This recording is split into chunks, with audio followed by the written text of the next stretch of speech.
ಓಂ ಶ್ರೀ ಪರಮಾತ್ಮನೇ ನಮಃ. ಅತ ಪ್ರಥಮೋಧ್ಯಾಯಃ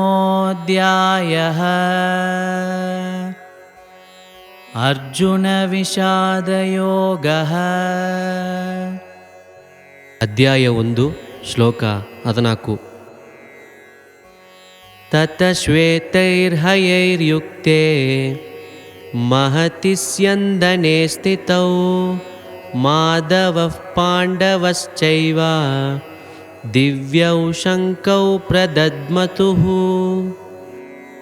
ಶ್ಲೋಕನ ಅರ್ಥ: ಅದುಗಿಂದೆ ಪಾಂಡವ ಕೂಟ ಸಾರ್ಬ ಬೆಳ್ಳೆ ಕುದುರೆಯ ಪೂಟಿದ ವಸತಿಯಾದ ರಥದೋಗೆ ಕೃಷ್ಣರು ಅರ್ಜುನರೆರಡ ಅವಕರ ವಸತಿಯಾದ ಸಂಗತಿ ಊದಿದರು.